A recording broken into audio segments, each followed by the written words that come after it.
अस्सलामुअलैकुम, good morning Pakistan, wake up Pakistan. हम उम्मीद करते हैं आप लोग ठीक होंगे, खैरियत से होंगे, अपने घरों और दफातर में महफूज होंगे। उठ गए होंगे, नहीं भी उठे तो यकीनन आप लोग इस वक्त बिस्तर पर होंगे। और सर्दियों में दिल बिल्कुल नहीं चाहता ना काम पर आने का, ना स्कूल कॉलेज जाने का, या दीगर या मैं शॉर्ट तरीके से कहूँ कि बिस्तर से निकलने का बिल्कुल दिल नहीं चाहता। सना कैसी हैं आप, ये बताएं। अस्सलाम वालेकुम, मैं बिल्कुल ठीक हूँ। रोहेल, आप कैसे हैं? अल्हम्दुलिल्लाह। अस्सलाम वालेकुम नाज़रीन, उम्मीद करते हैं कि आप लोग जहाँ भी होंगे खैर आफियत के साथ होंगे और आपकी सुबह का आगाज़ हो गया होगा। जैसे कि रोहेल ने कहा, हमारी सुबह का आगाज़ तो बहुत जल्दी हो जाता है क्योंकि ज़ाहिर है यहाँ पे पहुँचना होता है, रेडी होना होता है, फिर आपके लिए ज़बरदस्त स्टोरीज़ लेकर आते हैं, इंटरेस्टिंग स्टोरीज़ लेकर आते हैं, कुछ मालूमाती न्यूज़ भी होती हैं जिससे आपकी आने वाली ज़िंदगी पे उस पर बहुत असरअंदाज करती हैं, आपकी नॉलेज में इजाफा होता है।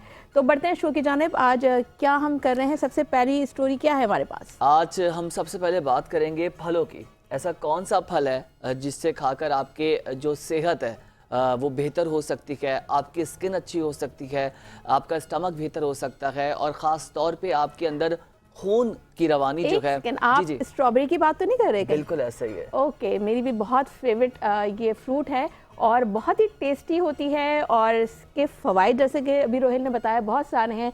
आपकी स्किन के लिए बहुत बेस्ट है, स्पेशली आपकी हार्ट हेल्थ के लिए बहुत ये बेस्ट है, और इससे आपके डाइजेस्टिव सिस्टम का जो प्रोसेस है वो काफ़ी बेटर रहता है। और सबसे पहले आपको बता दें कि ज़रूरी फ़ायदा जो स्ट्रॉबेरीज़ का है वो मिलता है, वो ही स्ट्रॉबेरीज़ में एंटीऑक्सीडेंट्स और एंटी इन्फ्लेमेटरी प्रॉपर्टीज़ होती हैं जो कि ब्लड वेसल्स को हेल्दी रखने में मददगार साबित होती हैं। और जो लोग डाइट करना चाह रहे हैं तो उनके लिए भी ये एक बहुत फ़ायदेमंद मुफीद फल है कि इसको खाने से, क्योंकि ये आपके स्टमक को फुल रखता है और आपकी जो ये हैबिट होती है बार बार खाने की, कुछ लोगों को होता है क्रेविंग्स हो रही होती है, उसको भी ये काफ़ी हद तक रिड्यूस करता है। विटामिन सी इसमें बहुत ज़्यादा वाफिर मकदार में होता है, और विटामिन सी आपको पता ही है, स्पेशली ख़वातीन जो हैं उनको विटामिन सी का बड़ा क्रेज़ हो गया क्योंकि उसके उन्हें ये पता चल गया कि स्किन पे हमारे कितने फ़वाइद हैं।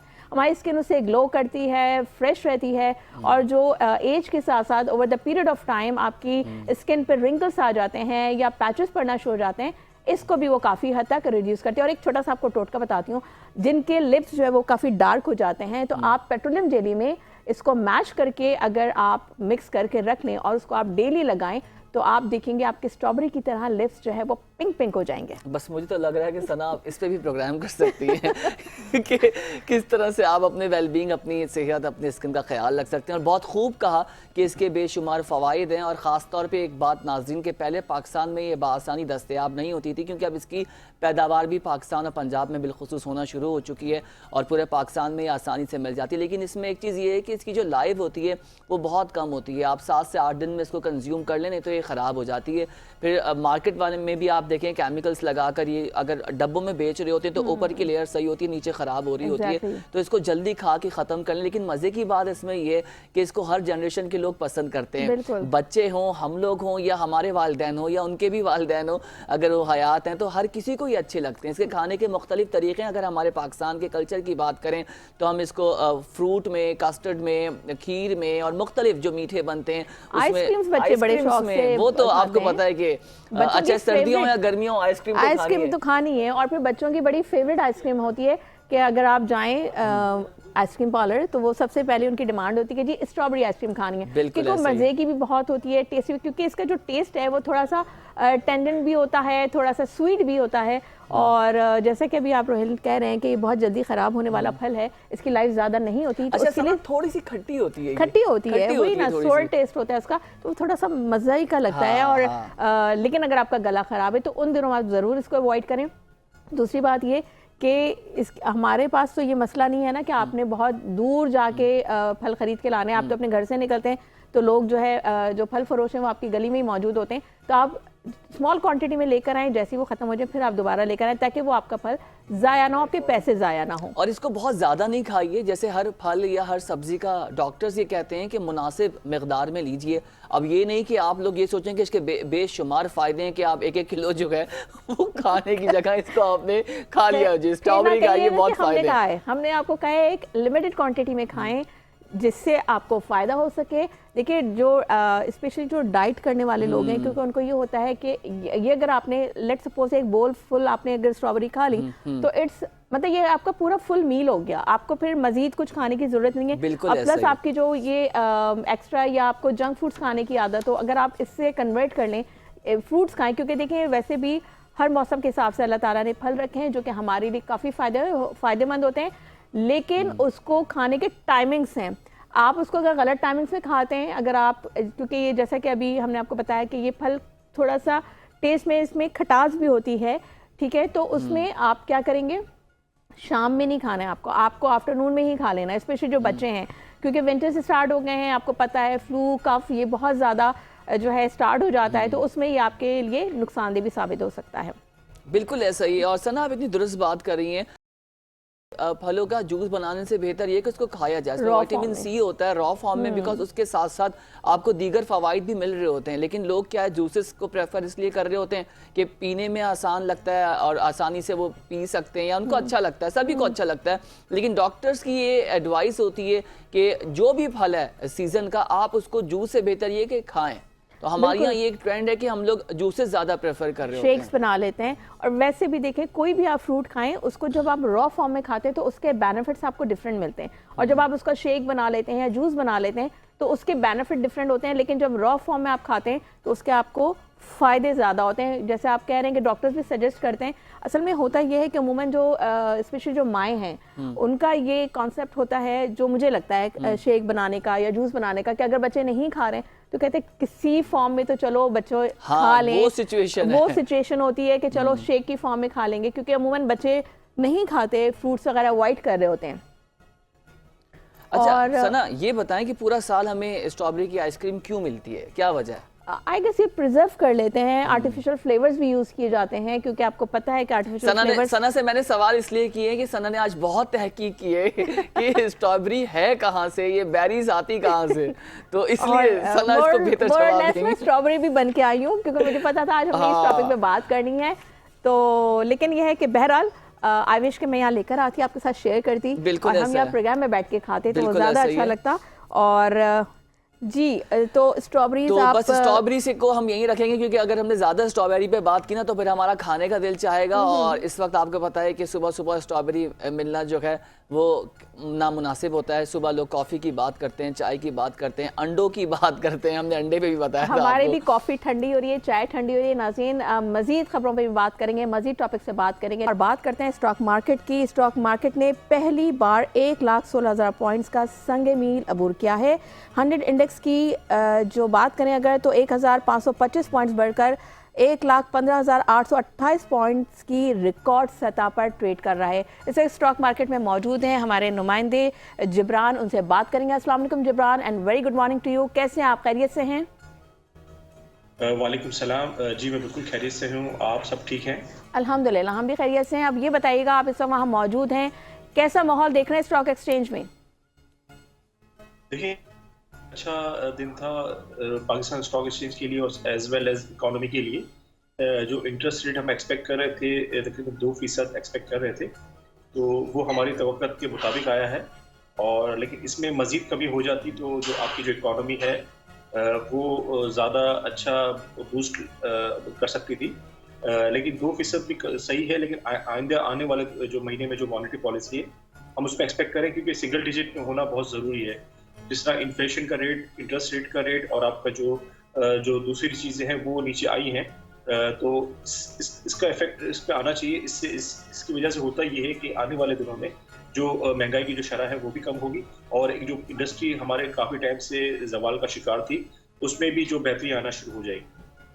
अच्छा जिब्रान, ये जो 13% रेट आया है, पॉलिसी रेट, ये बातें हो रही थी और लोगों ने पहले ही इस पे लिखना और बोलना शुरू कर दिया था कि और कम होगा। तो एक बहुत अच्छा number no doubt government of Pakistan ने अचीव किया है, और कहाँ 21-22 के रेट से आज हम 13 पर आ गए। लेकिन ग्राउंड रियलिटी की बात करें, एक तरफ तो इन्फ्लेशन की बात करें कि उसके नंबर्स में भी हमने कमी देखी है, लेकिन जो अशिया खुरनोश है वो हमें आप देखें कि उसमें कोई बेहतरी नज़र नहीं आ रही। बट स्टॉक मार्केट जिस तरह से रिफ्लेक्ट कर रहा है, ये लग ये रहा है कि चीज़ें बड़ी बेहतर हुई हैं। अब दो बड़ी इंपॉर्टेंट बातें, एक सिचुएशन तो ये है कि स्टॉक की अपना जो इन्वेस्टमेंट है उसमें हम बेहतरी देख रहे हैं, तो ये कहना कबलस वक्त होगा या ये बेहतर नहीं भी होगा कि जी इकोनॉमी जो है स्टेबिलिटी की तरफ जा रही है, तो ये क्या सिचुएशन है? लोग बड़ी बातें कर रहे हैं, आप इसको किस तरह से देख रहे हैं? देखिए, जो भी कंट्री का जो सबसे पहले जो परफॉर्म करता है, स्टॉक परफॉर्म करता है, इसके बाद जो मार्केट में आपकी जो लोकल मार्केट है उसमें रिएक्शन आता है।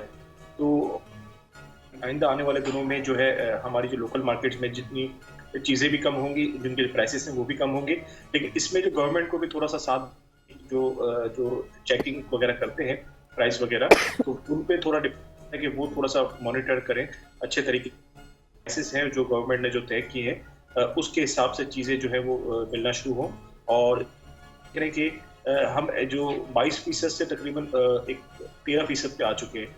तो एक अच्छा मतलब देखा जाए तो मोर देन 40% जो है मैं तुम्हें डिस्काउंट मिल चुका है ना। तो इससे इसका इफेक्ट जरूरी है कि हमारी जो लोकल मार्केट पे भी आना चाहिए। अच्छा, ज्यादा जो लिस्ट है उनकी जो बोरोइंग पे काम करती है, तो उनकी जो बोरोइंग कॉस्ट भी कम हुई है, तो उनकी प्रॉफिटेबिलिटी भी आइंदा आने वाले दिनों में बढ़ेगी। अच्छा जिब्रान, ये बताएं कौन कौन से सेक्टर्स आप देख रहे हैं जिसके स्टॉक्स में ज़्यादा काम होगा, और कौन कौन सी कंपनीज, ब्लू चिप्स कंपनीज हैं जो आप समझ रहे हैं कि उसके स्टॉक्स को बेहतरी मिल सकती है या उसके नंबर्स में इजाफा हो सकता है, या नाज़रीन वहाँ पर इन्वेस्ट करें या वहाँ पर इन्वेस्ट नहीं करें? देखिए, अभी जो इंटरेस्ट रेट जो डायरेक्टली हिट किया है, जिनकी बोरोइंग कॉस्ट ज़्यादा थी, तो उसको तकरीबन उस पर डिस्काउंट मिलेगा। उनकी जैसे स्टील सेक्टर है आपका सीमेंट सेक्टर है और काफ़ी फर्टिलाइजर है, जो भी बोरोइंग करते हैं उनकी कॉस्ट में जो है कमी आई है। तो इससे होगा ये कि आने वाले दिनों में जो अनाउंसमेंट्स और उनके रिजल्ट्स आएंगे, जो फाइनेंस कॉस्ट है वो कम हो जाएगी और प्रॉफिटेबिलिटी कॉस्ट बढ़ जाएगी। तो ये उन सेक्टर में जो है रिसर्च करें जिनमें जो कंपनी बोरोइंग पे काम करती है। अच्छा जिब्रान, ये बताइएगा कि जो लोकल इन्वेस्टर्स हैं इस वक्त जो आप माहौल देख रहे हैं स्टॉक मार्केट का, तो आप उनको क्या सलाह देंगे कि इस वक्त उनके लिए क्या ये बेहतर टाइम है? देखिए, मार्केट में पोटेंशियल तो है, क्योंकि एक आइटम काफ़ी नीचे मिल रहा है और एक ओवरबॉट है। तो उसमें जो ओवरबॉट है उसको कोशिश करें सेल करें, और जिसमें अपॉर्चुनिटीज़ है, जिनमें पोटेंशियल है, जो नहीं है, तो उनमें इन्वेस्ट करें। तो ये थोड़ा सा रीडिज़ाइन करेंगे अपना पोर्टफोलियो, तो मतलब अच्छी, और इसमें जब बस थोड़ा सा रिसर्च करके काम करें, पढ़ के करें, तो ज़्यादा बेहतर है कि अपॉर्चुनिटीज़ तो बहुत है मार्केट में। अच्छा ये बताइएगा कि जो इस वक्त केमिकल और सीमेंट है वो काफ़ी अच्छा परफॉर्म कर रहे हैं, तो इसकी ग्रोथ के हवाले से आप क्या कहेंगे कि क्या सबब है जो इनकी ग्रोथ बहुत अच्छी जा रही है, इनके पास इन्वेस्टर्स बहुत ज़्यादा आ रहे हैं? देखिए, सीमेंट्स की एक तो डिमांड भी है, क्योंकि काफ़ी टाइम से जो कंस्ट्रक्शन जो सेक्टर था वो काफ़ी हुआ था। अब जिस तरह इंटरेस्ट रेट नीचे आया है और जो प्राइसेस जो है वो थोड़ी सी स्टेबल हुई हैं, तो अब इसमें कंस्ट्रक्शन के शोबे में वो भी स्टील सेक्टर, और आपने जैसे सीमेंट सेक्टर का कहा, सीमेंट में भी डिमांड भी है। और इसके साथ साथ इनकी जो ज़्यादातर कंपनीज हैं वो लेवरेज पे और मॉर्गेज पे काम करती हैं, मतलब बैंक के थ्रू काम करती हैं। तो इनकी फाइनेंशियल कॉस्ट बहुत बढ़ गई थी, जिसकी वजह से इनकी प्रॉफिटेबिलिटी कमी हो गई थी। तो इस सेक्टर में भी ग्रोथ है, लेकिन सिलेक्टिव जो सीमेंट सेक्टर है उसमें इफेक्ट आएगा आपका। अच्छा, आप क्या देख रहे हैं आइंदा 6 माह में स्टॉक मार्केट की क्या पोजीशन होगी, कौन से ऐसे चैलेंजेस होंगे जिसका उन्हें सामना करना पड़ सकता है? देखिए, सबसे पहले तो हमारा जो इंटरेस्ट रेट जो है वो सिंगल डिजिट में आना चाहिए, तो जिससे जो है आपका इंडस्ट्री काफ़ी जवाल का शिकार थी। आप देख रहे हैं काफ़ी इंडस्ट्री बंद हो रही थी, लोग जा रहे थे, अब वो दोबारा जो है इसका जो है यू टर्न लिया है और चीज़ें बेहतर होना शुरू हुई हैं, तो स्टेबल की तरफ आ रहे हैं। तो 6 महीने में की बात अगर हम देखा जाए, तो अगर इंटरेस्ट रेट नीचे आता है तो मार्केट में मजीद तेज़ी होगी। फॉरेन इन्वेस्टर भी आ रहे हैं, लोकल इन्वेस्टर भी आ रही है, अवेयरनेस भी हो रही है। तो जो पाकिस्तान स्टॉक एक्सचेंज में जो अकाउंट वगैरह जो ओपन हो रहे हैं उसकी तादाद में भी इजाफा हो रहा है, मतलब मार्केट कैपिटलाइजेशन भी बढ़ रही है। तो ये सारे फैक्टर हैं जिसकी वजह से आने वाले दिनों में जो मजीद जो मार्केट है वो स्टेबल भी रहेगी और जो नए लेवल भी आप देखेंगे। अच्छा जिब्रान, ये बताएं कि नवंबर से ये बात हो रही थी कि जी पॉलिसी रेट कम होगा, स्टॉक मार्केट के हमने देखा उसके रिएक्शंस यही थे कि मार्केट में हमने बुलिश ट्रेंड देखा और अभी भी देख रहे हैं। तो अब आप ये बताइए कि आने वाले 2 महीने की बाद की जो पॉलिसी रेट होगी वो क्या होगी, क्योंकि उसकी वजह अगर बढ़ती है पॉलिसी रेट तो फिर मार्केट के नंबर्स क्या होंगे, और अगर मार्केट ने मजीद नीचे आना है तो किस ग्राउंड रियलिटी पे नीचे आएगी, तब मार्केट का क्या रिएक्शन होगा? देखिए जिस तरह इन्फ्लेशन का जो फिगर्स था 39 से तकरीबन 5 और 7% पे आ चुका है, तो मजीद ये नीचे जाएंगे और एक्सपोर्ट पाकिस्तान की बढ़ेगी, डॉलर का इनफ्लो होगा और जो जिस तरह दोस्त ममालिक जो पाकिस्तान के साथ काम कर रहे हैं के यहाँ से थोड़ा सा इनफ्लो आएगा और जो है मेन जो है हमारा आईटी सेक्टर है वो ज़्यादा बूस्ट कर सकता है क्योंकि आईटी नेशनली भी है लेकिन हम बहुत पीछे हैं। अभी भी इसमें काफ़ी पोटेंशियल है, ग्रोथ है अगर हम थोड़ी सी मेहनत करें और थोड़े से इसमें रिसर्च करें। टेक्सटाइल सेक्टर हमारा बैकबोन है, तो इस पर थोड़ी सी वर्किंग करें तो ये दोनों सेक्टर जो है वो मुल्क को चला सकते हैं। जिब्रान, अच्छा ये जानना चाहेंगे कि जैसे कि आपके भी इल्म में होगा कि जो ऑटोमोबाइल सर्विसेज हैं, जो इस तरह की कंपनीज हैं वो बंद हो रही हैं, जैसे टोयोटा की बात की और दीगर भी, तो आपको क्या लगता है, क्योंकि गाड़ियां बाहर से भी इंपोर्ट हो रही हैं, तो इनका क्या फ्यूचर देख रहे हैं आप? देखिए ऑटो सेक्टर तो वो तो टेम्परेरी नॉर्मल शटडाउन होता है इनका, टेम्परेरी फॉर मेंटेनेंस के लिए, तो वो तो यूजुअली होता है। बाकी ये कि प्रोडक्शन तो चल रही है। अच्छा जिब्रान, ये बताएं कि अब कौन से बिजनेस इवेंट हैं जो स्टॉक मार्केट को सपोर्ट करेंगे? दिसंबर एंड में जो क्लोजिंग होगी उसके बाद मार्केट का इंडेक्स क्या देख रहे हैं? और एक और बड़ा अहम सवाल कि इस बिजनेस इवेंट के साथ साथ देयर इज सम चांसेस कि मार्केट की करेक्शन लेगी या नहीं? देखिए सबसे अहम इवेंट क्योंकि काफ़ी कंपनीज जो हैं लिस्टेड होने की पाइपलाइन नहीं है, तो जैसे ही नई कंपनीज आएगी तो मार्केट में इन्फ्लो आएगा, इन्वेस्टर की तादाद बढ़ेगी। इसके बाद दूसरा इवेंट जो मॉनेटरी पॉलिसी है थोड़ा सा दूर है, ये अगर कम होता है तो मार्केट थोड़े से और पॉजिटिवली जो बिहेव करेगी। इसके साथ साथ आप देख रहे हैं कि गवर्नमेंट जो पॉलिसीज बना रही है, गवर्नमेंट कुछ बिजनेस ग्रुप्स को और जो बिजनेसमैन को और इंडस्ट्री को अगर थोड़ी सी रियायत देते हैं, डिस्काउंट देते हैं, और इलेक्ट्रिसिटी है, आपका गैस है और पानी है, ये बुनियादी चीज़ें हैं, इसके रेट अगर कम करते हैं, पेट्रोल के प्राइसेस हैं, तो फिर आपका जो देखेंगे ये जो स्मूथली जो बिजनेस है वो चलना शुरू हो जाएगा और इस महीने में पॉजिटिवली देखेंगे। अच्छा जिब्रान, ये बताइएगा कि आप किसी स्टॉक या किसी सेक्टर को देख रहे हैं कि फ्यूचर में उनकी परफॉर्मेंस जो है वो बहुत अच्छी होगी, तो उनको आप क्या मशवरा देंगे?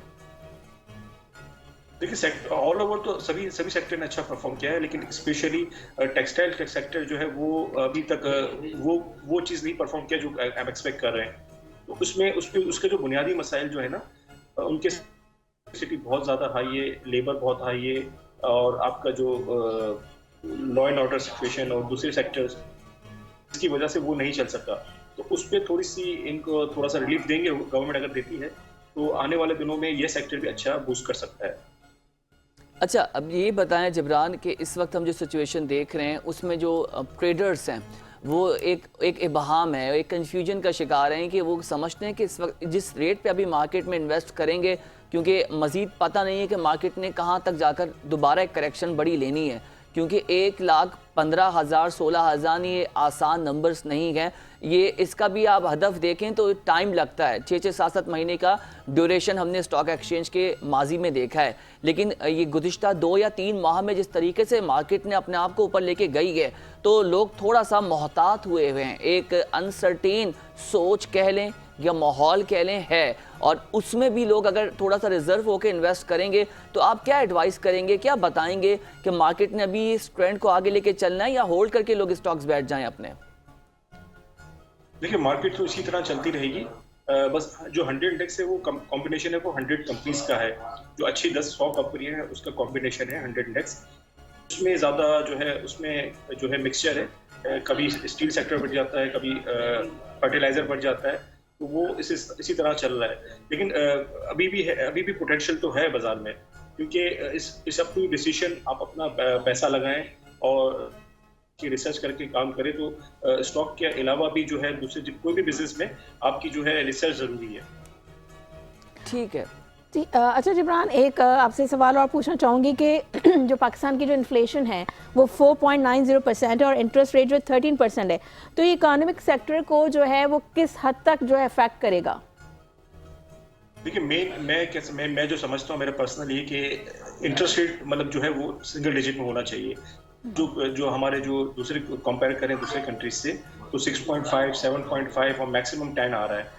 तो ये अगर 10 के अंदर चले जाता है तो फिर जो आप जो देखेंगे तो बोरोइंग कॉस्ट जो है ना उस पर डिपेंड करता है, क्योंकि कोई भी इंडस्ट्री चलाने के लिए वो हैं तो उनकी जो वैसे ही आप देखें पाकिस्तान में इलेक्ट्रिसिटी इतनी महंगी है, गैस भी बहुत मुश्किल से मिलती है और बहुत हाई प्राइस पर मिलती है।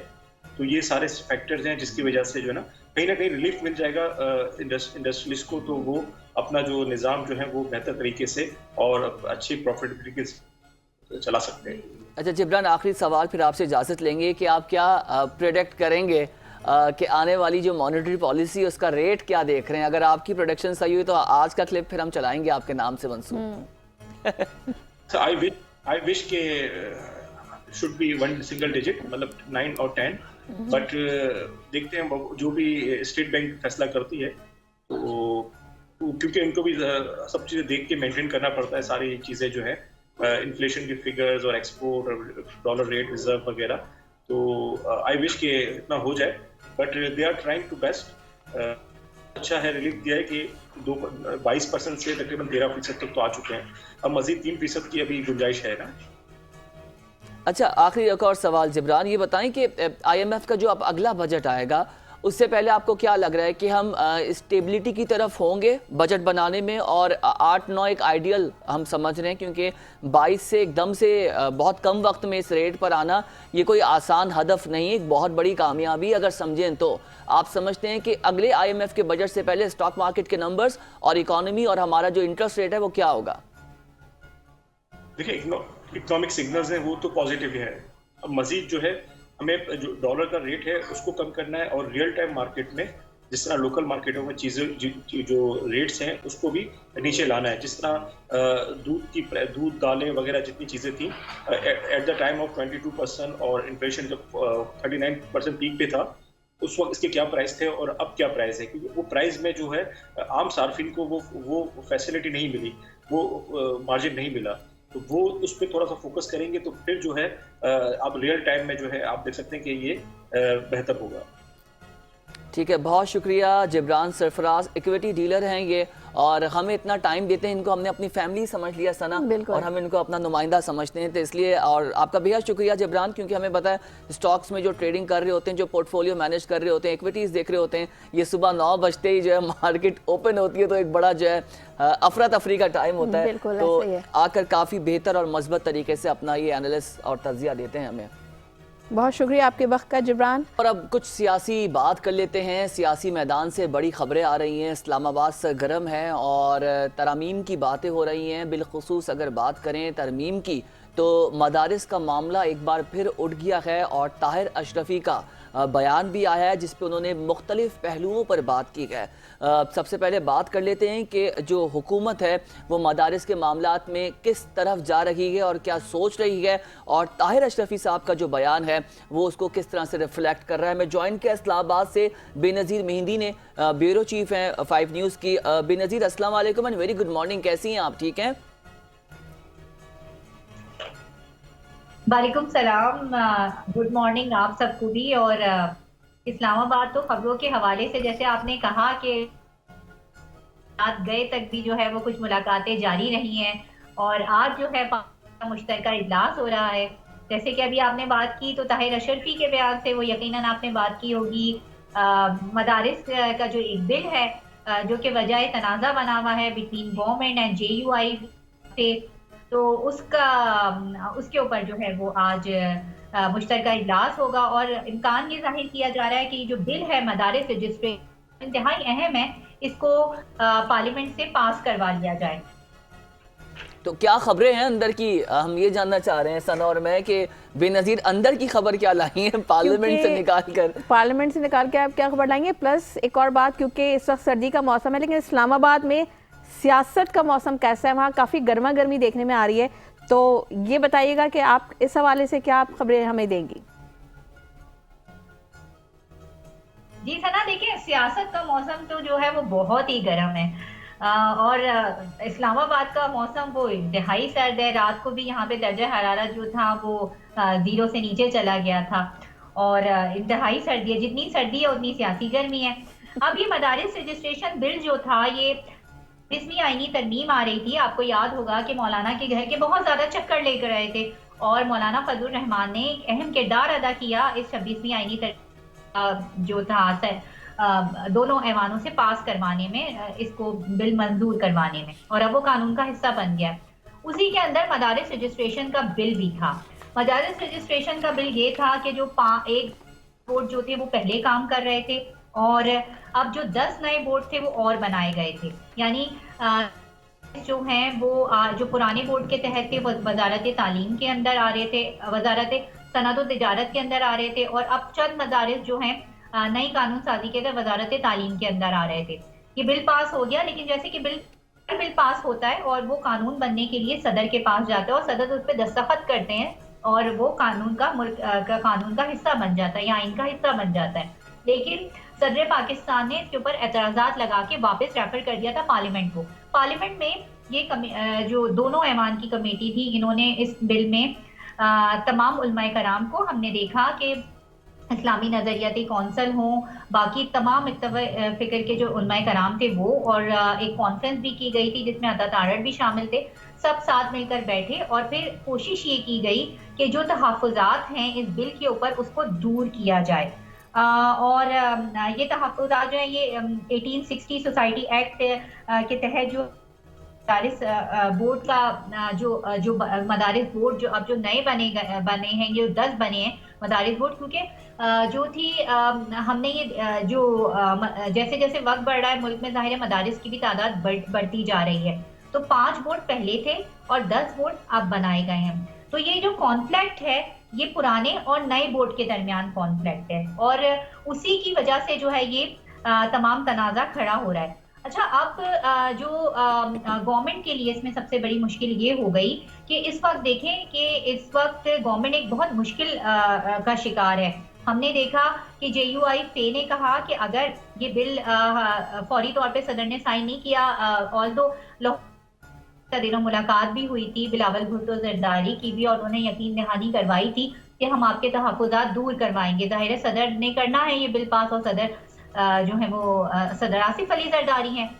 तो उसके बाद एक मुल्क जो सियासत में जो था वो बेनज़ीर, ये बताएं मौलाना साहब क्या चाह रहे हैं, क्योंकि मौलाना साहब की बॉडी लैंग्वेज कुछ कहती है, फिर प्रेस कॉन्फ्रेंस पे वो कुछ और बात करते हैं, उनके रहनुमा कुछ और बातें कर रहे होते हैं। मौलाना फजलुर रहमान एक समझ नहीं आ रहा, एक कॉम्प्लिकेशंस में स्टेटमेंट्स दे रहे होते हैं, शाम में कुछ, रात में कुछ और 2 दिन बाद कुछ। नहीं, मैं इस बात से इत्तेफाक नहीं करती। मौलाना साहब की एक क्लियर लाइन है कि अभी भी हमने देखा उनके मुर्तज़ा कामरान उनके सेनेटर हैं, और एक दो जो टॉक शोज में उनके जो मेंबर कौमी असेंबली या सेनेटर्स हैं, उनकी एक बहुत क्लियर लाइन है। वो ये है कि जो ये बिल था कि जो देखें, एक अगर वो 26वीं आईनी तरमीम में आकर बैठे थे तो उसमें कोई नेगोशिएशन हुई होगी ना, कुछ लोग कुछ बुनियाद पर हुकूमत उन्हें अपने साथ लेकर आई है ना, ये तो कोई डील ही होती है ना, तो ये भी उस डील का ही हिस्सा था। लेकिन फिर अब मौलाना साहब की जो मौलाना साहब है और उनकी वो बहुत क्लियर हैं कि हमारे इस बिल के ऊपर जल्द से जल्द जो है वो दस्तखत किए जाएं। और इस बिल पे अब देखिए, कल भी एक ISPR रिलीज आई थी कि जिसमें बार बार इस बात का जिक्र किया गया था कि दीन को जो है वो दहशतगर्दी के लिए इस्तेमाल किया जा रहा है। ठीक है, ये तो हमने ये देखा, इसमें तो कोई दो राय ही नहीं है कि हम तिहाई से हमें इस तरह की जो है मसाइल का सामना है। अब मदारिस की जो रजिस्ट्रेशन है वो इंतहाई अहम तो बेनज़ीर, आपको लगता है कि फिर हुकूमत कंफ्यूजन का शिकार है कि वो फैसला नहीं ले पा रही कि क्या बात करनी है, और ये इतना बड़ा मामला नहीं है, पहले वर्किंग अगर मौलाना साहब ने की हुई है तो वो सामने रख के उसको पास करवा लें, जैसे और बिल्स पे दस्तखत बआसानी हो जाते हैं, और जब हुकूमत ने करवाना होता है चाहे कोरम पूरा हो या ना हो तो बिल तो साइन हो जाता है, इसमें कुछ नया थोड़ी है।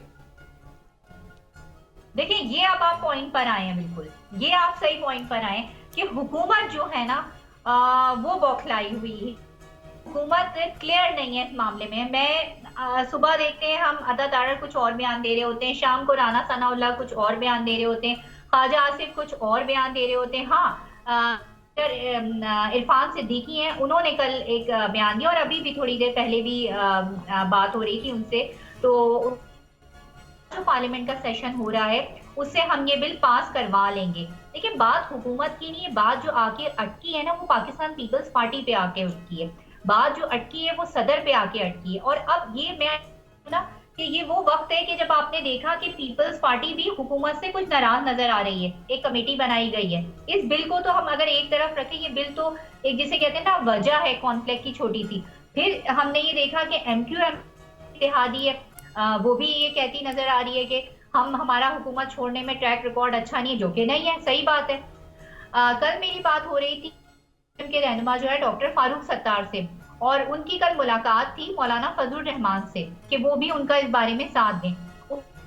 कही और बहुत क्लियर कही कि हमने जब 26वीं आईनी तरमीम पास कराने में हमने गवर्नमेंट का साथ दिया, जो कि उनके इत्तेहादी थे, देना भी चाहिए था, लेकिन ना जब आपने बड़ी आइन साजी करनी होती है तो सबकी जो जरूरियात होती है सबसे नेगोशिएशन करनी पड़ती है, कुछ सबसे डील करनी पड़ती है। तो उनका भी ये तहफ़्फ़ुज़ था कि यार हम लोकल गवर्नमेंट का जो हम बिल लेकर आ रहे थे वो तो अभी तक टेबल पे पड़ा हुआ है, वो अभी तक गवर्नमेंट के अंदर आया ही नहीं है। सो लिए एक मसला जो है वो आज उन्हें हर तौर आज या 2-3 दिन में आज ये बिल अगर पास हो जाए तो ये बहुत अच्छी बात होगी, और जो कि हमें लग भी रहा है कि ये पार्लियामेंट से पास हो जाएगा, वरना हुकूमत के लिए एक नया मसला खड़ा हो जाएगा। उधर से मौलाना फजलुर रहमान और अगर यहाँ से MQM और दूसरी उनकी दीगर जमातें अगर उनके लिए कोई मसला खड़ा कर देती हैं, कोई मार्च होने लगता है टूवर्ड्स इस्लामाबाद या हुकूमत के खिलाफ, तो ये हुकूमत ये चीजें अफोर्ड नहीं कर सकती। और उस वक्त में मैं फिर कहूंगी कि जब एक ऑपोजिशन जमात ने PTI ने मुसलसल हुकूमत के लिए ट्रबल्स और हर्डल्स क्रिएट कर रखी हैं, मसले बना रखे हैं। ठीक है बेनज़ीर, लेकिन ये आवाज़ें भी कानों में आ रही हैं कि जरदारी साहब जो हैं वो बिलावल भुट्टो जरदारी के सर पे वज़ीर आज़म का ताज जो है पहनाने की सोच रहे हैं, तो इस हवाले से शेरवानी भी सिलवानी है, तो क्या खबरें हैं इस हवाले से? देखिए अगर ऐसा सोच रहे हैं तो वो सोच सकते हैं। आप बताएं, आप तो पैरे नहीं बैठाए जा सकते। वहाँ पर जितने भी डिजाइनर्स हैं वहाँ पर इतलात आ रही हैं कि शेरवानी तैयार हो चुकी है और कहीं कहीं ताज की तैयारी भी शुरू हो गई है। नहीं, मैं थोड़ी सी इसमें मैं चाह रही हूँ एक शरारत सी कर लेते हैं हम। वो शेरवानी जो है वो शादी की भी हो सकती है। अच्छा, अब आपने शरारत कर ली, अब ये वजीर आजम बनने से पहले शादी करना भी जरूरी है, ये भी आपको पता होगा। तो अब हो सकता है कि वो 2 शेरवानियां बनाई हैं, वो शादी की अलग पहनेंगे, फिर वजीर आजम जब बन जाएंगे तो उसकी अलग पहनेंगे। क्योंकि देखिए बेनज़ीर शादी में ताज कोई नहीं पहनता, और फिर जब तकरीब हलवरदारी होगी तो बिलावल साहब अपनी बेगम के हमरा होंगे। बिल्कुल। तो ये तो खैर हम कह रहे थे, और अच्छा है कि हम कहते हैं कि बिलावल जो है वो मेरी नज़र में जो मैंने जो देखा है, अगर आप मुझसे तजिया लें तो बिलावल ने एक बहुत एक मैच्योर रोल अपनी उम्र से ज़्यादा। तो अगर वो शेरवानी पहनना चाह रहे हैं, वो शादी की हो या कोई, तो दोनों सूरत में ही कोई इसमें कोई इख्तिलाफ वाली बात नहीं है। और अगर शादी की है तो हम पेश की मुबारकबाद भी दे देते हैं। खैर ये तो एक मजाक की बात थी, जरा लाइटर मूड में कि वो सोच रहे हैं। देखिए बात क्योंकि बिलावल से सवाल भी तो किया गया था बेनज़ीर के शादी कब होगी, तो उन्होंने कहा था जब शादी होनी होगी तो हो जाएगी। हाँ, हम अक्सर होते हैं तो ये सवाल अक्सर आता है, तो वो ये कहते हैं कि जब होनी होगी तो आप सबको पता चल जाएगा और लग पता जाएगा। हाँ, लग पता जाएगा। नहीं, ये देखिए यंग पॉलिटिशियन है और जाहिर है अपनी पर्सनल लाइफ के लिए उन्हें बिल्कुल वक्त नहीं मिलता, बल्कि बाज़ दफ़ा अक्सर हमने देखा है कि उनके काफी हेयर कट नहीं हुआ होता। जब हम उससे पूछते हैं, क्योंकि वो एक जरा होता है ना, आपकी गपशप हो रही होती है ऑफ द रिकॉर्ड बैठकर, तो वो कहते हैं कि टाइम ही नहीं मिलता कि मैं जो हूँ वो अपना हेयर कट करवाऊँ, मुझे बिल्कुल टाइम ही नहीं मिलता इस चीज़ का।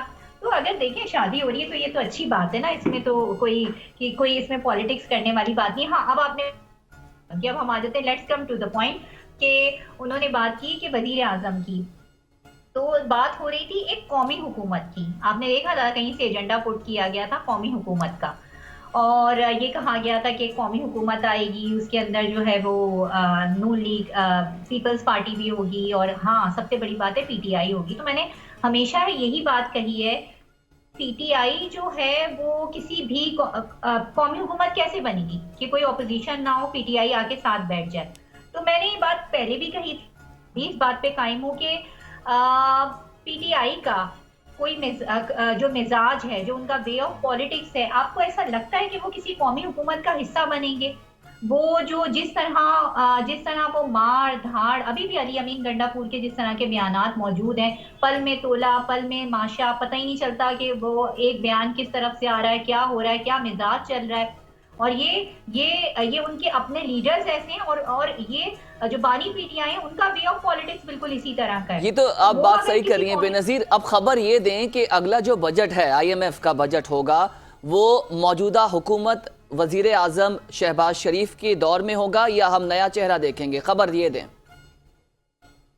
देखिए, अब मेरे पास गैब का इल्म होता तो मैं आपको जरूर इतलात तो लेकिन ये होंगी है जो- आपके पास बेनजीर, जो आपने रखी हुई होंगी संभाल के, सही वक्त पर ये काट ब्रेक निकाल करेंगी आप पेंडोरा बॉक्स सब खोलेंगी आप। आप ये चाहते हैं कि मैं मॉर्निंग आपके मॉर्निंग प्याली के साथ आप भी चाय पी रहे हैं और मैं भी चाय पी नहीं, हमने तो बड़ी जरा अच्छी वो बातें सारी की हैं। खबरें- सुबह सवेरे शादियों की लोग शादियां करवाते हैं, हमने शादी की बात और भी आज बल्कि बेगम पाकिस्तान रोहिल, में मैं कर तो ली। ये समझ रही हूँ कि ये हमारा मॉर्निंग शो जब देखेंगे तो वो लोग यही सोचेंगे कि अब बिलावल जो है संजीदगी से इस टॉपिक पे सोचेंगे शादी के बारे में कि अब मैं कर ही लूँ शादी, शेरवानी भी तैयार हो गई है तो क्यों ना लेकिन ये उस step सवाल उठा पे लिया आ जाए। जाए बेनजीर कि हाँ। अगला बजट IMF, वजीर आजम शहबाज शरीफ या कोई और? वही मैं आपसे बात करी हूँ ना कि वो कौमी हुकूमत की बात हो रही है कि मार्च में जो है वो कौमी हुकूमत आ जाएगी, मतलब अब जो आ रहा है 2025 में, तो वो कौमी हुकूमत कैसे बनेगी? अभी देखिए, मैं आपको खबर बेनजीर, लेकिन अभी भी कौमी हुकूमत ही है। आप बस ये बताएं कि हाँ कि ना। नहीं, बिल्कुल नहीं, बिल्कुल नहीं। ओके। लेकिन वैसे भी अगर देखा जाए तो इस हमारी जो पाकिस्तानी गवर्नमेंट है बड़ी मिक्स प्लेट है, सदर किसी पार्टी का, वजीर आजम किसी पार्टी का, तो ये बड़ी मिक्स प्लेट सी है। अक्सर तो लोग भूल जाते हैं कि वजीर आजम कौन है। किसी ने Exactly. कहा मोहसिन नकवी ने, नहीं वो वजीर आजम नहीं है। हम क्या बातें कर रहे हैं। नहीं, आपका इशारा किसी और तरफ तो नहीं है कि लोग अक्सर भूल जाते हैं कि हुकूमत कौन कर रहा है? ये आपका इशारा उस तरफ तो नहीं जा रहा? या थैंक यू सो मच, आपने बड़ी जबरदस्त हमारा पॉइंट पकड़ लिया। हम चाह रहे थे कि आप अपने मुंह से कबूल दें। बिल्कुल ऐसे। बहुत शुक्रिया बेनज़ीर, सुबह सवेरे आपसे गुफ्तगू की और थोड़ा सा हमने लाइटर नोट पर बात कर ली और बात शुरू हुई थी कि जो मदारिस का मामला है वो किस तरफ जाएगा और बहुत सारे पहलुओं को हमने डिस्कस किया। जो भी हो, अल्लाह ताला इस मुल्क में रहम करे और बेहतरी के लिए, आवाम की बेहतरी के लिए और पाकिस्तान की बका और सलामती के लिए हो। नाज़रीन, वज़ीर इत्तलात अज़मा बखारी इस वक्त लाहौर में मीडिया से प्रेस कॉन्फ्रेंस कर रही थी, वो आपने मुलाहिज़ा फरमाई। बढ़ते हैं शो की जानिब पर। जी रोहेल, नेक्स्ट स्टोरी क्या है? स्टोरी ये है कि इस वक्त आपको बताएं कि FVR बहुत कोशिश कर रहा है कि टैक्स कलेक्शन की जाए और अच्छी बात है। जितना ज़्यादा गवर्नमेंट को टैक्स मिलेगा, गवर्नमेंट की मुश्किलात में कमी होगी और दुनिया भर में सिस्टम है कि टैक्स कलेक्शन के हवाले से हुकूमतें पॉलिसीज़ मुरतब करती हैं। अब हम उस कैटेगरी की बात कर लेते हैं जिस कैटेगरी पे गवर्नमेंट ने ज़्यादा टारगेट अचीव किया है, वो है आपकी मोबाइल फ़ोन्स की। नाज़रीन, आपको बताएं कि रिकॉर्ड के मुताबिक जो हम सारे फिगर्स देख रहे हैं, जो नंबर्स हम तक आ रहे हैं कि मोबाइल फ़ोन सार्फिन से पिछले 5 बरस में 3 खरब से ज़्यादा पैसा जो है वसूल किया गया है टैक्स की सूरत में। ये अदाद शुमार के मुताबिक हर साल टैक्स वसूली की शरह में इजाफा देखा गया है। और आप लोग अगर मोबाइल फ़ोन में जो कार्ड रिचार्ज करवाते हैं, एक दौर था, हमें याद है सना कि हम अगर 100 रुपये का कार्ड रिचार्ज करवा रहे हैं तो उसमें 90 रुपये आते थे या उससे ज़्यादा के पैसे आते थे, लेकिन अब ये शरह कम हो गई है।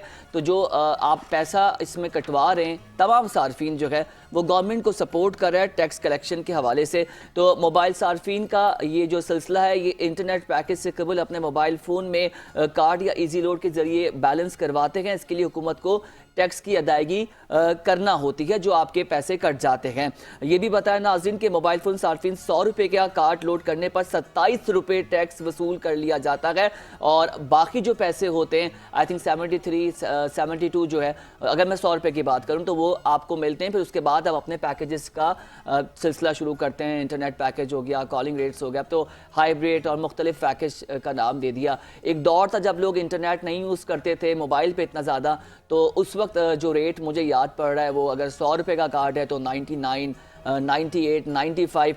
तो सना, आपको याद है जब आप मोबाइल फ़ोन इस्तेमाल करी थी कितना आपका टैक्स कटता था? बिल्कुल ऐसे ही था कि हम अगर 100 का रिचार्ज कराते थे तो उसमें 90 रुपये तो आते थे तो खुश हो जाते थे। लेकिन ये है कि ये शुरू की बात है जब जो है वो 10 MB और 30 MB जो है मिलता था, ठीक है, आप सिर्फ कनेक्ट करते थे, लेकिन आपको याद है टी करके एक बात हाँ, आती वो जो है इंटरनेट के कार्ड्स connection की, मिलते थे exactly. और वो अब हम यही डिस्कस कर रहे थे, अब तो जीबीज भी मसला नहीं है। अब 10 जीबी 15 जीबी कैसे आप कंज्यूम कर लेते हैं। एक दौर था आपका गुजारा एमबी में होता था, वो दौर सही था। बिल्कुल, उसमें क्योंकि उसका यूजेज इतना नहीं था, इतना ज़्यादा इंटरनेट का लोगों को यूज़ नहीं पता था, इतना सोशल मीडिया पे लोग एक्टिव नहीं होते थे। अब तो आप किसी के घर भी जाते हैं तो आप सबसे पहले उनसे जो है वाईफाई का पासवर्ड मांगते हैं। ये बिल्कुल बिग ऐसा ही ट्रेंड है। हो गया है। बिल्कुल आप ऐसा ही है। ऑफिस में जाते हैं वहाँ पे, क्योंकि आपका मतलब लगता है कि ये हमारी एक बेसिक नेसेसिटी बन गई है, जो कि किसी हद तक दुरुस्त भी है। अच्छा, आप मुझे ये बताइए कि आपको क्या लगता है कि जो टैक्स कलेक्शन का अमाउंट है, ये जो मोबाइल यूजर्स हैं उनके ऊपर ये ज़्यादा बर्डन नहीं पड़ जाएगा? क्योंकि देखिए गवर्नमेंट के लिए तो ये फ़ायदा है क्योंकि वो रेवेन्यू जनरेट कर रहे हैं। देखिए, मेरा इस पे पॉइंट ऑफ व्यू ये है कि टैक्स तो देना है, क्योंकि जब आप कार्ड रिचार्ज करवा रहे हैं और इंटरनेट हमारे मुल्क में सस्ता है, ये बात तो माननी पड़ेगी। अगर आप ट्रैवल करते हैं और दीगर ममालिक जाते हैं तो वहाँ पे बाकायदा इंटरनेट के पैकेजेस बहुत महंगे हैं। लेकिन पाकिस्तान में अगर आप देखें तो इंटरनेट आपको बहुत चीप रेट पे मिलता है। वो एक अलग बहस है कि मिलता भी नहीं है, इंटरनेट के नाम पे आजकल सर्विसेज भी नहीं आ रही हैं। लेकिन हम 2025 में ये उम्मीद करते हैं कि इंटरनेट फास्ट होगा और इतना फास्ट होगा कि आप देखेंगे फिर आपका यूजेज जो है वो बढ़ जाएगा और आसमान तक जाएगा। और देखें क्या होता है, किस तरह से चीजें होती हैं। 2024 का तो एंड है, 2025 में क्या सूरत हाल होती है। अच्छा रोहेल, एक और बात है कि गवर्नमेंट जो है उसका फोकस ज्यादा किस बात के ऊपर है? वो यानी अपनी जो उनका एक रेवेन्यू जनरेशन पर है या एक आम आदमी की अफोर्डेबिलिटी पर?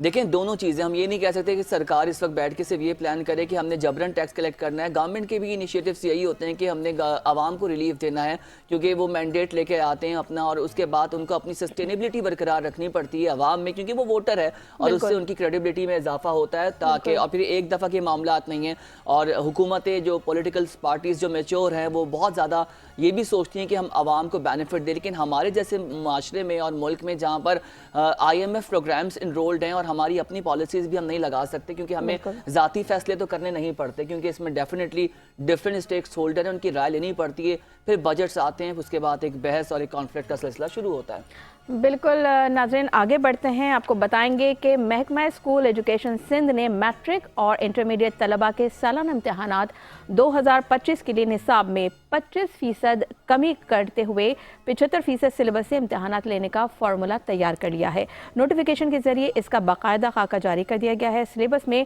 25% कमी के फार्मूले का तयन महकमा तालीम सिंध के ज़ेरी इदारे directorate of curriculum assessment and research की जानिब से किया गया। इसी वाले से बात करेंगे।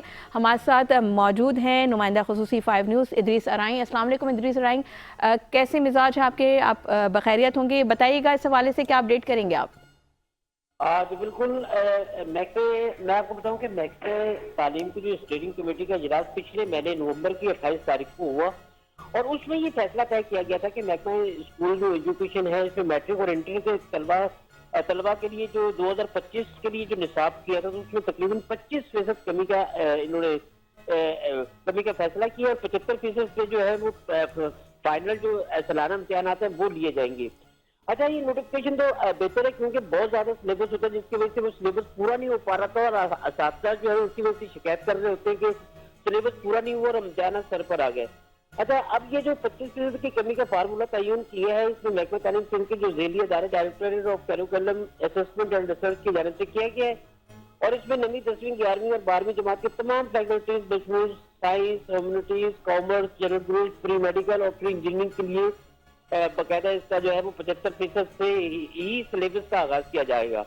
और मौसम सर्मा की छुट्टियों को तो 3 दिन रह गए, लेकिन ये जो है वो जो फैसला है ये पहले से है, और बोला गया है कि 50% जो इसका सिलेबस है वो मौसम सर्मा की छुट्टियों से पहले, और फिर 50% जो है वो बाद में।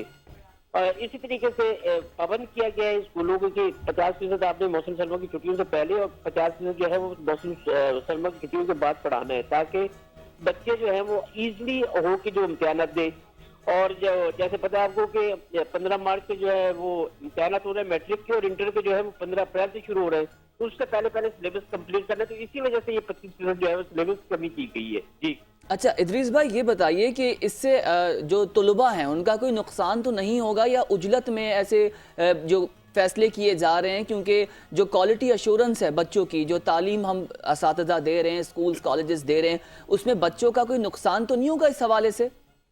देखिए जी, मौजूदा वक्त में तो जो सूरत हाल है उससे तो लग रहा है कि कुछ ना कुछ थोड़ा बहुत जो है वो नुकसान होगा, लेकिन ये अब फैसला करना होता है जो करिकुलम बना रहे होते हैं ना, जो एक हमारा बकायदा एक प्रॉपर अदारा बनाया गया है जिन्होंने सिलेबस तैयार करना होता है, जो इंटर और मैट्रिक और जो बाकी स्कूलों के जो सिलेबस होते हैं वो तैयार करते हैं, ये उनको फैसला करना चाहिए था कि बहुत पहले ये तय किया गया था पिछली हुकूमत में। ये तकरीबन मैं आपको बताऊं कि आज से 4 साल पहले की बात है जब ये सिलेबस चेंज करने के लिए कहा गया था, और 4 साल गुजर गए और अब जाके ये फैसला कर देंगे जी फिलहाल 25% कम कर देते हैं और ताकि बच्चे पेपर चले, फिर उसके बाद देखा जाएगा। ये भी देखा जाए वाला नोटिफिकेशन उन्होंने जारी किया है। तो अच्छा। यकीनन थोड़ा बहुत तो फर्क पड़ेगा, लेकिन अगला जो सिलेबस होगा ना वो बिल्कुल एक कंप्लीट सिलेबस होगा और कम होगा, उससे बच्चे को बहुत ज्यादा इजी होगा ताकि बच्चा कम सिलेबस में अच्छा पढ़ सके। तो ये फैसला किया गया हुकूमत की तरफ से, फैसला तो अच्छा है लेकिन थोड़ा सा लेट है, लेकिन अच्छा है कि कम से कम फैसला हो तो गया। जी ठीक है, इदरीस साहब ये बताइएगा कि ये जो हुकूमत की जानिब से फैसला किया गया, बच्चे तो बहरहाल खुश हो जाएंगे, तलबा तो खुश हो जाएंगे, उनके लिए तो ये खुशाइंद होगा क्योंकि उनका सिलेबस डिटेक्ट हुआ है, उनको कम जो है प्रिपरेशन करनी पड़ेगी, लेकिन आपने कहा इसका कुछ नुकसान भी होगा। लेकिन ये बताइएगा कि ये फैसला सिर्फ अभी वक्ती तौर पर किया गया या इन लॉन्ग रन ये चलेगा? नहीं, लॉन्ग रन ये ही चलेगा, लेकिन अभी क्योंकि दिसंबर मौसम सरमा की छुट्टियां हो गई हैं और पेपरों में सिर्फ 2 माह रह गए, जनवरी फरवरी 2 महीने रह गए और 15 मार्च से आप पेपर ले रहे हैं और आप 2 महीने पहले ये फैसला कर लेंगे कि 25% कम कर दे। इससे ये है कि वक्ती तौर पे सिलेबस कंप्लीट हो जाएगा, यानी कि 25% कम करने से ये है कि बच्चों को थोड़ा सा वो जो बोझ था वो तो हो जाएगा, लेकिन जो वो 25% सिलेबस कम कर रहे हैं वो भी तो इम्पोर्टेंट था ना। लेकिन तो ये इदरीस थोड़ा साहब, सा छुट्टियां लॉस है, तो हमेशा से ये तो कैलेंडर में होती हैं, मौसम सरमा की छुट्टियां होती ही हैं, ठीक है, ये कोई अभी अचानक नहीं हुआ, ये तो एक आपका कैलेंडर जब ईयरली कैलेंडर बनता है तो उसमें समर वेकेशंस विंटर वेकेशंस होती ही हैं, तो क्या वजूहात है जो कोर्स कंप्लीट नहीं हुआ और उनको ये नोटिफिकेशन जारी करना पड़ा? देखिए जी, मेरी बात सुने, जो एजुकेशन मिनिस्टर है ना वो तो ऑर्डर करते रहते हैं कि ये करना है ये करना है। ये जो एक सिंध का जो ज़िली इदारा है ना, director of curriculum assistant and research, ये उनका काम होता है कि वो उन्होंने सिलेबस क्या बनाया है, तो वो असल में थोड़ा सा लेट करते हैं। ये जो हुआ है ये थोड़ा सा लेट जरूर हुआ है, लेकिन थोड़ा सा बेहतर हो गया। अब अगला जो साल शुरू हो रहा या अगला जो तालीमी साल शुरू होगा वो इसी पैटर्न पे ही होगा, तो उसमें आने वाले वक्त में जो है वो कम सिलेबस। ठीक है, ये अभी कुछ बिल्कुल सही कह रहे हैं अजीज साहब, ये कुछ दिनों पहले ये फैसला किया गया था कि एकेडमिक कैलेंडर्स बाय प्लान होगा और उसमें जो इम्तिहानी तारीखें होंगी उसका मुतय्यन किया जाएगा और रिजल्ट अनाउंसमेंट का किया जाएगा। 2 इंपॉर्टेंट बातें कर रही हैं, एक तो ये कि ये जो प्राइवेट स्कूल एसोसिएशन है ये कितना इम्प्लीमेंट करेंगे। सरकारी सतह पर तो इम्प्लीमेंट कराना बड़ा आसान होता है, लेकिन जो प्राइवेट स्कूल्स एसोसिएशन है, जो स्कूल्स के लोग हैं, प्राइवेट कॉलेजेस के और स्कूल्स के, क्या ये नोटिफिकेशन पे इम्प्लीमेंट करेंगे या नहीं? देखिए जी, असल में ये मसला उन्हीं का ही होता है। देखिए मैं आपको बताऊं कि गवर्नमेंट के जो स्कूल होते हैं ना, इनका जो एक मखसूस सिलेबस होता है, इस पर इतनी तवज्जो दी भी जा रही होती है और नहीं भी दी जा रही होती है। असल मसला तो इन्हीं का ही होता है, जो प्राइवेट जो एसोसिएशन वाले हैं, इन्होंने एक एक स्कूल में इतने सब्जेक्ट डाले होते हैं कि बच्चे को बैग उठाना बड़ा मुश्किल हो रहा होता है कि यार ये किस तरीके से उठा के भेजा। वो एक उनके घर का एक फर्द होता है जो बैग उठा के बच्चे के साथ जा रहा होता है तो वो स्कूल तक पहुंचाता है। उस चीज को देखते हुए इन्होंने बाकायदा करिकुलम बनाया है कि भाई ये इतना हो, यानी कि जो पहले 10 किताबें थी तो अब 6 किताबें होंगी, लेकिन वो 10 किताबों का जो मवाद है उन 6 में ही होगा।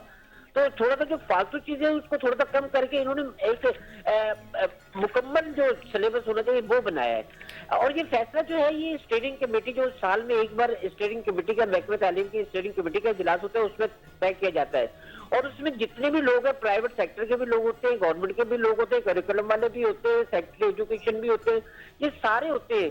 लेकिन वहां पे ऑर्डर तो दे दिया जाता है, लेकिन उस पर इम्प्लीमेंट करते करते करते करते ये बहुत ज्यादा लेट हो रहा होता है। इस पे एक्शन हुकूमत को लेना चाहिए और मिनिस्टर साहब को भी लेना चाहिए कि इस पे एक्शन भी हो कि भाई ये जो एक ऑर्डर दे दिया जाता है तो उसको इतना लेट क्यों होता है।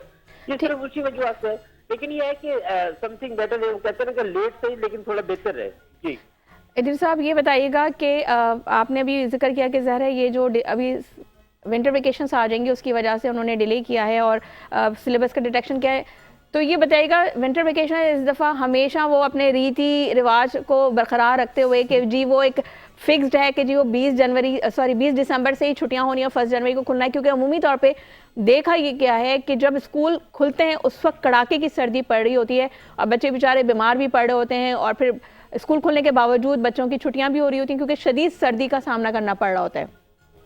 मैं आपको एक बात बताऊं सना, ये अभी आपने बड़ी अच्छी बात की थी कि जो एक हमारा कैलेंडर है वो एक चलता हुआ आ रहा है और उसी पैटर्न पे सारे काम हो रहे हैं। आपको मैं बताऊं कि निहायत ही अफसोस के साथ कहना पड़ता है कि ये जो कैलेंडर है ये तकरीबन आज से 60 साल पुराना कैलेंडर है, बल्कि 60 साल तक भी ज्यादा हो रहा है इसको। इस सर आपके भी बचपन की बात होगी ये। वो उसी कैलेंडर पे जो छुट्टियां तय की गई थी उसी पे क्लाइमेट चेंज हो गया है सारा सब कुछ जी। मौसमियाती तब्दीली है, मौसम चेंज हो रहा है तो उसके हिसाब से कैलेंडर को तब्दील भी करना चाहिए। बिल्कुल। लेकिन वो जो 65-70 साल पहले कैलेंडर चलता हुआ आ रहा है उसी पे चलता हुआ आ रहा है और उसपे छुट्टियां 20 से 31 दिसंबर तक की हैं, तो वो आज तक वही हो रहा है।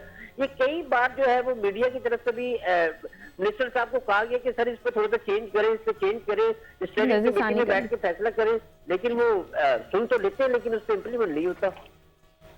बिल्कुल सही बात कर रहे हैं। अच्छा अब ये बताइएगा कि ये जो इम्प्लीमेंटेशन है ये कब नाफिज अमल होगा, इस पे कब से इम्प्लीमेंट करना शुरू कर दिया जाएगा और कम्युनिकेशन हो जाएगी स्टूडेंट से कब तक?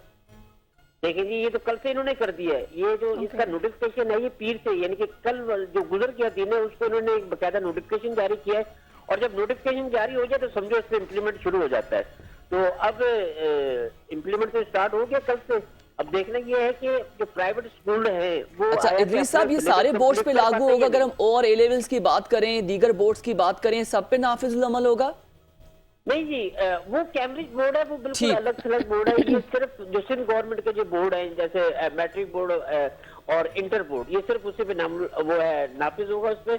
और जो कैम्ब्रिज है ओ लेवल ए लेवल, वो कैम्ब्रिज का सिलसिला उसका ताल्लुक डायरेक्ट बरतानिया से होता है, उसका कहीं और से वास्ता पाकिस्तान से है ही नहीं जी।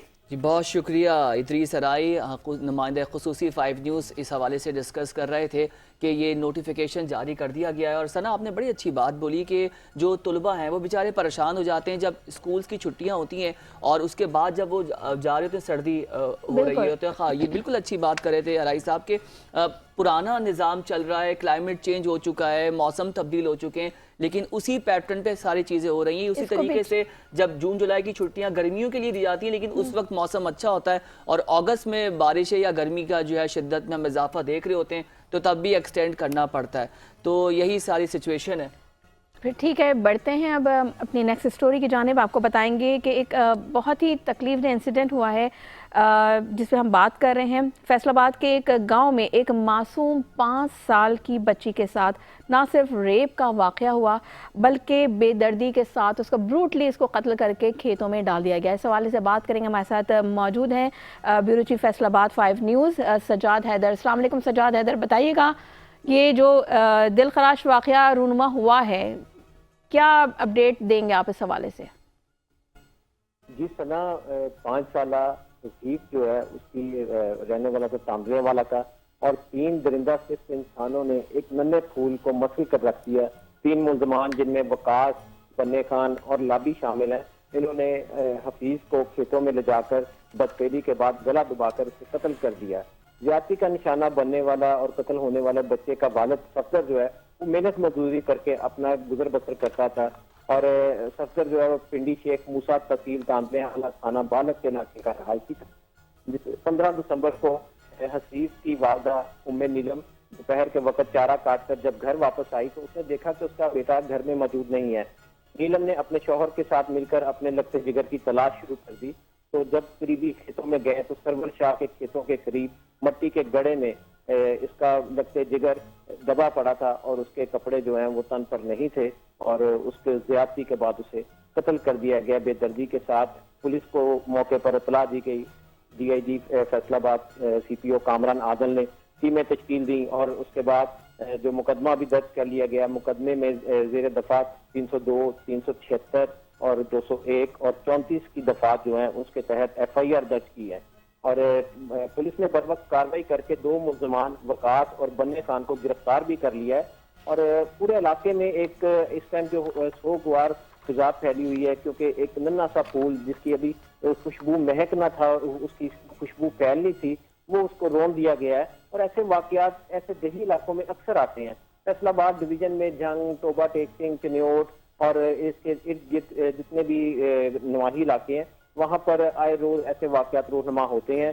पुलिस को चाहिए कि कोई बेहतर ऐसी हिकमत अमली बनाई जाए इन जिनके दरिंदों से बच्चों को बचाया जा सके, बच्चियों को बचाया जा सके। और अब यह है कि 2 मुलजमान गिरफ्तार कर लिए हैं पुलिस ने। और इसके ऊपर जो कार्रवाई की जा रही है।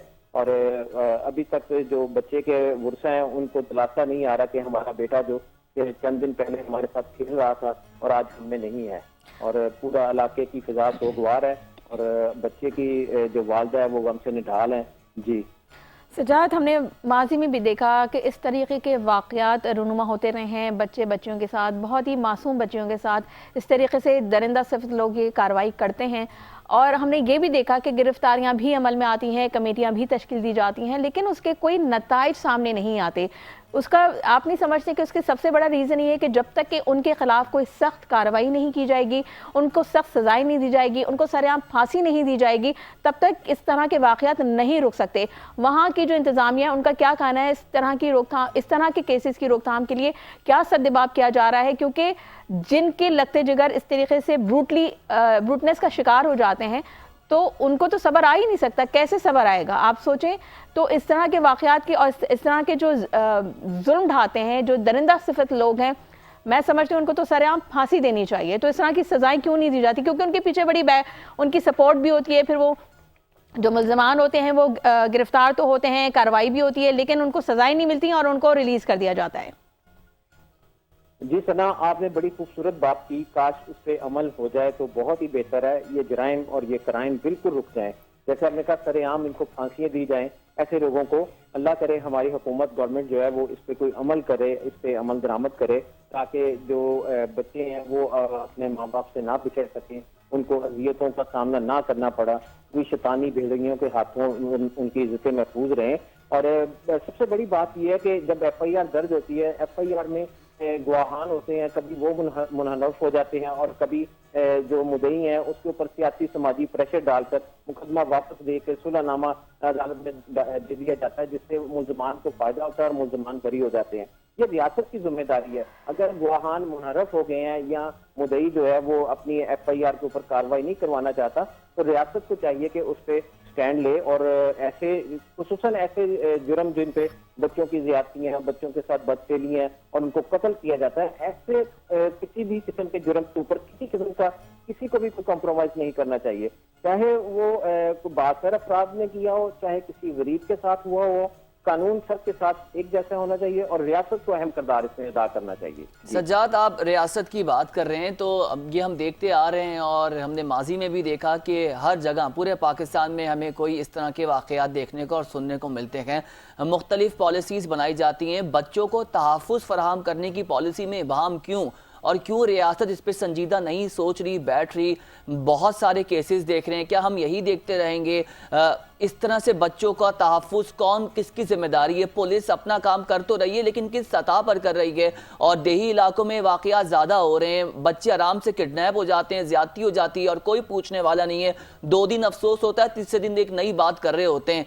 तहफ़्फ़ुज़ के लिए माशरे में इसका क्या इक़दामात हो रहे हैं और सरकारी सतह पर, रियासती सतह पर हम बेबस नज़र आ रहे हैं, इसकी कोई पॉलिसी नहीं बनी हुई, इसमें बड़ा इबाहम है।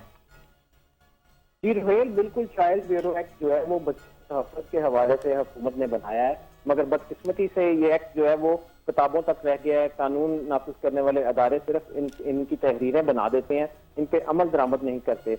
बच्चों के हकूक बहुत ज्यादा हैं कानून में, उस पर अमल दरामद किया जाए तो बहुत सारे जो मामला हैं वो जन्म ले ही नहीं सकते, ऐसे वाक़यात जो है रूनुमा नहीं हो सकते, क्योंकि जो दही इलाके होते हैं उनमें ये वाक़यात जो है वो अक्सर सज्जाद, हमने ज़ैनब कत्ल केस से क्या सीखा? दुनिया भर में उसकी बातें हुई हैं, उसको लड़ा गया, उसके तो मुल्ज़िमान भी सामने आए, मुजरिम कैफिर किरदार तक भी पहुंचे, लेकिन हम क्यों मजबूर हो जाते हैं कि जी ह्यूमन राइट वायलेशन की जब बात आती है सरेआम फांसी नहीं दे सकते? हमारे जो रियासत है उसके हाथ बन जाते हैं, यूनाइटेड नेशन का प्रेशर आ जाता है, हम तो खुद मुख्तार कौम कभी नहीं बन सकते। इन वाक़यात को रोकने के लिए सख्त इक़दामात करने होंगे, चाहे दोस्त ममालिक नाराज हों तो हों।